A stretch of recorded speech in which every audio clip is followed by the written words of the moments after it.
Start today, John, with a major political shakeup happening in the United Kingdom. That's right. Bianca Boris Johnson has announced he is resigning as UK's Prime Minister amid a cascade of scandals. It happened earlier today at 10 Downing Street, and it comes after roughly half of his government resigned. Johnson says he wants to remain Prime Minister until his successor is chosen, a move that's already facing opposition from fellow Conservative Party members. I know that there will be many people who are relieved and perhaps quite a few who will also be disappointed. And I want you to know how sad I am to be giving up the best job in the world. He really didn't have any options, though. Now, here's what happens now. Johnson's saying the timetable for the Conservative Party leadership contest would be announced next week. What you're looking at are some of the top candidates that are being rumored to possibly replace him. That's according to Axios. But of course, it's early and the race does remain wide open.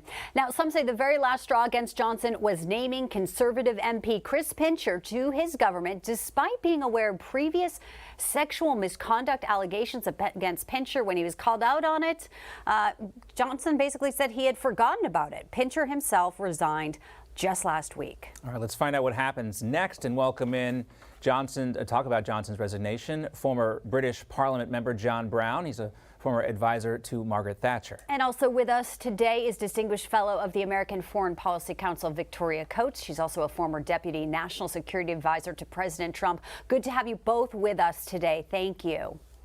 Thank you very much. Thank you. Good to be with you.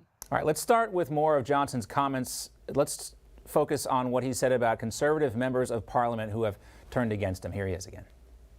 In the last few days, I've tried to persuade my colleagues that it would be eccentric to change governments when we're delivering so much. I regret not to have been successful in those arguments, and of course it's painful not to be able to see through so many ideas and projects myself.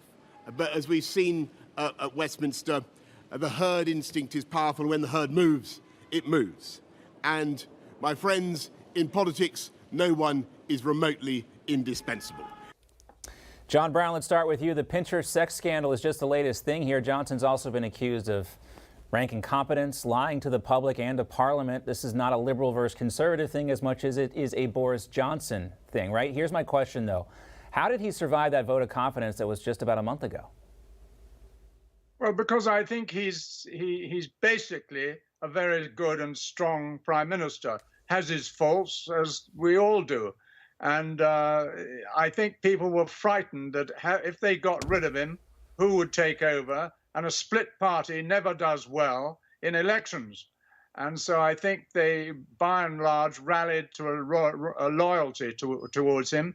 And he was very, very popular at grassroots in the Conservative Party. And now they hold the key to the election of the next leader of their party. It used to be that the old Prime Minister appointed the next leader of the party, who, when they were in power, became Prime Minister. Then it spread under Ted Heath to the whole cabinet being in power and the backbenches being able to choose. So everybody flirted with the backbenches all the time, and it was the end of cabinet loyalty. Now it's thrown open to the whole party nationwide, and that's why it's going to take so long, and that is why he's saying, in the interim, I'll stay on. But of course, the Labour Party wants to destroy the Conservatives, so create more fuss and say, oh, no, you've got to go immediately, which, of course, would create utter chaos. Right. And we're going to talk about that process in just a moment. But first, we do want to ask you, Victoria, about how really this impacts Britain's standing now on the world stage. As you know, Johnson's strongest leader in Europe, supporting Ukraine, one of the first world leaders to go over to Kyiv in person. Talk about the implications now there.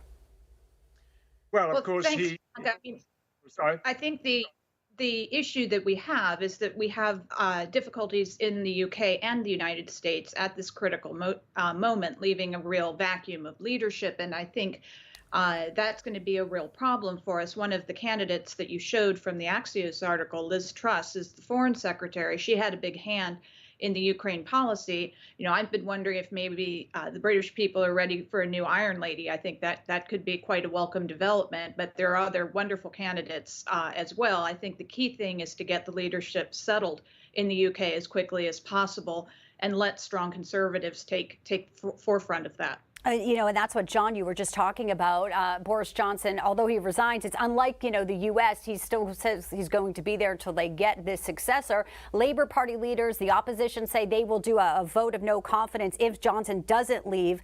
Do you think he will be forced to leave earlier than he wishes now, that an interim prime minister, even perhaps chosen by the Queen, could be called to step in now? Well, first of all, I agree absolutely with what Victoria said.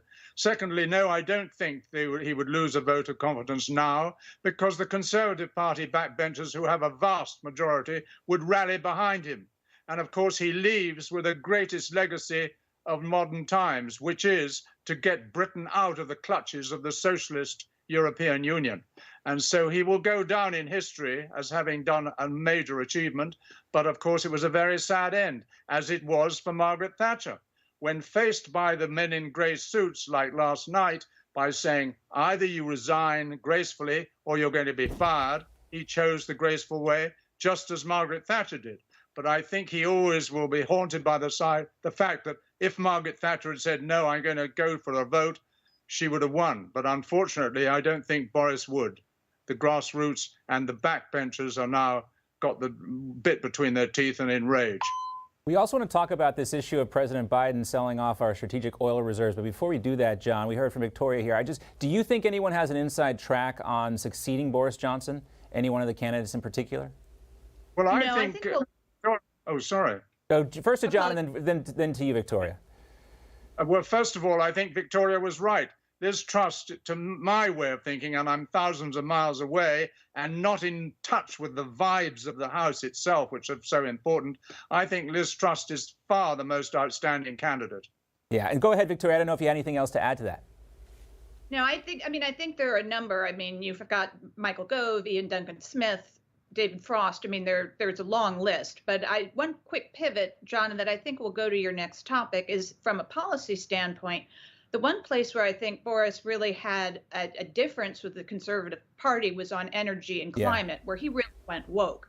And that didn't save him. And I think that's a real lesson to the United States as well, that those policies are not what folks want when they're paying so much at the pump. And Britain has an electricity crisis on top of that. Right.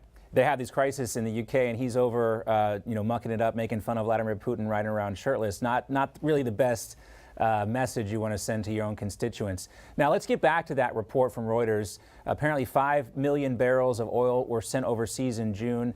Here, quoting the article, cargo of Strategic Petroleum Reserve crude oil from the reserves headed to the Netherlands, to a Reliance refinery in India, and a third cargo ship headed to China. To China, John. It's absolutely disgraceful. But of course, the Biden family is in the pay of China. We all know that. And Russia, both of which are going to benefit. And so it's a disgrace. And of course, it was all caused by Biden getting from being an oil exporter, getting the United States into a position where it was an oil importer.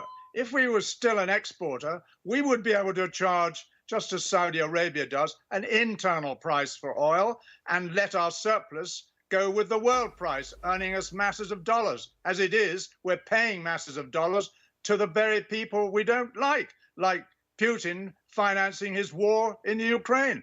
But we've got a compromised president whose loyalties lie outside the United States.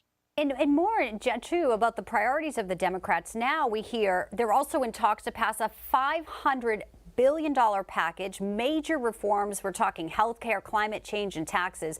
NBC News Victoria is saying that Joe Manchin is talking to Chuck Schumer about spending more of Americans' money. But Joe Manchin really has been one of the things stopping Biden's agenda in the Senate. So when we look at the landscape here, where we are as a country, how can we even think we can afford $500 billion for a Biden agenda? No, it's outrageous. And John was 100% right. What happened with the oil, I call it an oil leak, out of the United States is ridiculous. And it shows that the Biden administration is tampering with the Strategic Petroleum Reserve like a piggy bank. That's not what it's designed to do. And I wondered if they are on firm legal ground there, given the statute that controls the SPR. But in terms of what is pending in the Congress, they do this at their peril. And the only thing that's going to sink Joe Manchin in West Virginia is if he joins these tax and spend Democrats in ruining our economy further.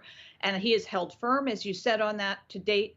But I would go back to my point about Boris. These policies on the environment are not popular. We can have a clean environment. We can have secure energy at the same time. It doesn't have to be an either or proposition.